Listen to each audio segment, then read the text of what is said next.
샬롬, 지난밤 평안하셨습니까? 오늘은 2025년 12월 18일 목요일입니다. 오늘도 좋은 날, 오늘도 복된 날입니다. 오늘도 우리 하나님과 동행하는 우리 모든 청파동의 교우들이 되시기를 바랍니다. 이 시간 주시는 하나님의 말씀은 여호수아 21장 1절부터 7절까지입니다. 성경에서 가장 드라마틱한 인물이 있다면, 가장 변화무쌍한 인물이 있다면 그는 바로 레위일 것입니다. 그의 삶은 폭력에서 거룩으로 극과 극의 변화를 하게 됩니다. 레위는 야곱과 레아 사이에서 태어난 세 번째 아들입니다. 창세기 29장 34절 말씀, 그가 또 임신하여 아들을 낳고 이르되 내가 그에게 세 아들을 낳았으니 내 남편이 지금부터 나와 연합하리로다 하고 그의 이름을 레위라 하였으며, 그러나 그의 초기의 모습은 결코 긍정적이지 않았습니다. 창세기 34장에는 세겜 사건이 나오는데 여동생 디나가 하몰의 아들 세겜에게 강간을 당하는 사건입니다. 이에 분노한 레위와 시므온은 계략을 꾸밉니다. 할례를 핑계로 세겜성의 모든 남성들을 무력화시킨 뒤 무차별 학살을 자행합니다. 이때 야곱은 시므온과 레위를 강하게 책망합니다. 창세기 34장 30절 말씀, 야곱이 시므온과 레위에게 이르되 너희가 내게 화를 끼쳐 나로 하여금 이 땅의 주민 곧 가나안 족속과 브리스 족속에게 악취를 내게 하였도다.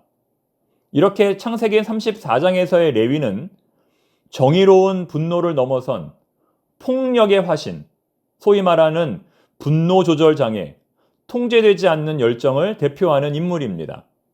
이것은 야곱의 예언으로도 이어집니다. 야곱은 임종 직전 그의 아들들에게 축복하지만 그 중에서 레위와 시므온에게만큼은 축복 대신 저주를 내립니다. 시므온과 레위는 형제요, 그들의 칼은 폭력의 도구로다. 내가 그들을 야곱 중에서 나누며 이스라엘 중에서 흩으리로다. 그 결과 레위와 시므온은 하나님으로부터 아무런 기업도 받지 못하게 됩니다. 뿐만 아니라 이스라엘 중에서 흩어짐을 당하게 됩니다. 너무나 안타까운 결말입니다. 하지만 이것이 그들의 끝은 아니었습니다. 모두에게 불행한 사건으로 다가왔던 금송아지 사건이 오히려 레위에게는 기회가 됩니다. 레위를 부활시키는 결정적인 전환점이 됩니다. 그리하여 출애굽기 32장에서 레위의 운명은 뒤바뀝니다. 모세가 이스라엘 백성들을 향하여 누가 하나님의 편에 설 것인가 라고 외칠 때 오직 레위 자손들만이 그 앞에 순종하며 모였습니다. 출애굽기 32장 26절 말씀, 이에 모세가 진문에 서서 이르되 누구든지 여호와의 편에 있는 자는 내게로 나아오라 하매 레위 자손이 다 모여 그에게로 가는지라.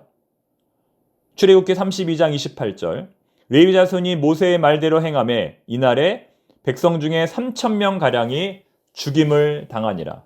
즉 레위는 과거와 동일하게 칼을 들었지만 세겜에서는 자기 자신의 분노를 이기지 못하여 칼을 들었던 반면에 광야에서는 하나님의 거룩하심을 위하여, 하나님을 위하여 칼을 들었던 겁니다.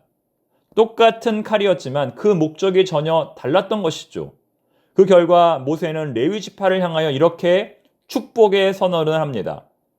모세가 이르되 각 사람이 자기 아들과 자기의 형제를 쳤으니 오늘 여호와께 헌신하게 되었느니라. 그가 오늘 너희에게 복을 내리시리라. 이것이 바로 레위의 반전입니다. 저주에서 축복으로, 흩어짐에서 사명으로의 반전입니다. 레위 지파는 야곱의 예언대로 흩어졌습니다. 그러나 이것은 심판으로서의 흩어짐이 아니라 사명으로서의 흩어짐이었습니다. 오늘 본문의 말씀과 같이 레위 지파는 하나님으로부터 땅을 기업으로 받지 않고 그 대신 이스라엘 전역에 흩어져 살게 됩니다.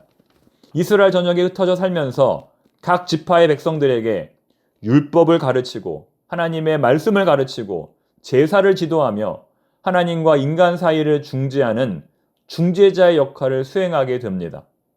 이스라엘 여러 지파 사이에 흩어져 살면서 빛과 소금의 역할을 감당했던 것입니다.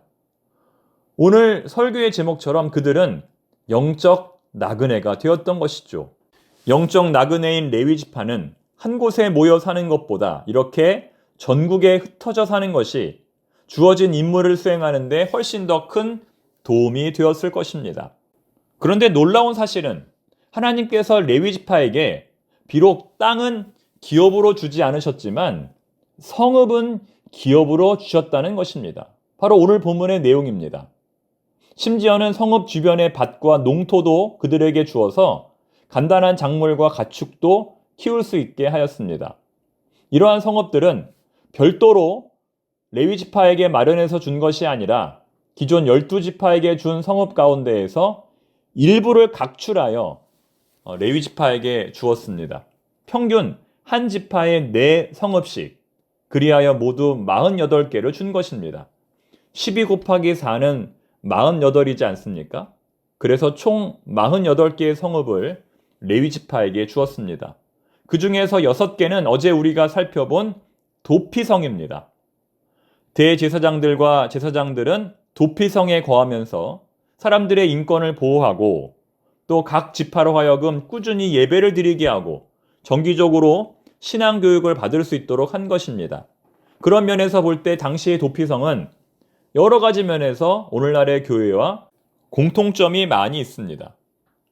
48개의 성읍은 레위의 세 아들에게 골고루 분배가 되었습니다. 레위의 세 아들은 게르손, 고핫, 무라리입니다. 장남은 게르손이지만 둘째 아들인 고핫이 가장 중요한 역할을 합니다. 고귀한 역할. 그래서 성막을 옮길 때 언약궤와 같이, 지성소와 같이 가장 중요한 부분들을 고핫 자손들이 운반합니다. 반면에 게르손, 게으르면 천해진다. 그래서 게르손 자손은 천과 관련된 것들을 운반합니다. 무라리는 무거운 것들, 기둥이나 받침대와 같이 무거운 것들을 운반합니다. 더 중요한 것은 고핫 자손 가운데 오직 아론의 자녀들만이 제사장의 역할을 감당했다는 겁니다. 특히 아론은 초대 대제사장이었습니다. 그래서 오늘 성읍을 분배할 때에도 아론의 자손들에게, 즉 제사장들에게 가장 먼저 성읍을 분배합니다.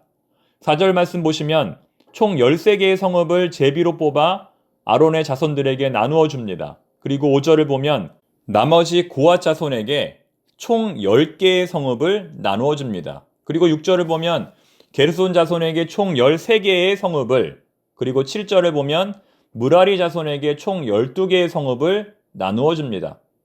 결론적으로 보면 고핫 자손이 전체의 절반 정도인 23개를 가져가고 나머지 두 형제가 25개를 받아간 것입니다. 도합 이렇게 48개입니다. 이 땅의 그리스도인들은 나그네들입니다. 오직 하나님만을 기업으로 삼는 나그네들입니다. 오늘 본문에 나오는 레위인들처럼 세상에 흩어져 살면서 복음을 전하고 영혼을 구원하는 나그네들입니다. 내 인생 여정 끝내요 라는 복음 성가가 있습니다. 내 인생 여정 끝내요. 강 건너 언덕 이를 때 하늘물 향해 말하리 예수 인도하셨네. 매일 발걸음마다 예수 인도하시네. 나의 무거운 죄짐을 모두 벗고 하는 말 예수 인도하셨네. 사랑하는 교우 여러분, 천국문 앞에서 장차 우리는 무슨 고백을 하게 될까요? 비록 이 땅에서는 땅 한 평 없었을지라도 하나님께서 여기까지 은혜 가운데 인도하셨습니다. 참된 본향은 이 땅이 아니라 천국입니다 라고 우리가 고백해야 하지 않겠습니까? 레위 자손들의 성읍은 자신들의 소유가 아니라 임시로 12지파에게 빌려 사용하는 겁니다. 교회 목사님들의 사택과 같은 것이죠. 저도 언젠가는 청파동 교회에서 사역을 마치게 되면 지금 살고 있는 사택을 떠나야 합니다. 우리가 가지고 있는 모든 소유도 마찬가지입니다. 하나님의 일을 더 잘 감당하기 위해 잠깐 임시로 빌려 쓰고 있는 겁니다. 하나님이 내어놓으라고 하시면 우리는 다 내어놓아야 합니다. 오늘도 그 은혜를 깨닫고 하나님 앞에 더욱 충성된 일꾼이 되시기를 바랍니다. 기도하겠습니다. 하나님 아버지 감사합니다. 모든 것은 주님의 것입니다. 주께서 주신 모든 은혜, 주님의 일을 더 잘 감당하는 일에 사용하게 하옵소서. 예수님의 이름으로 기도드립니다. 아멘.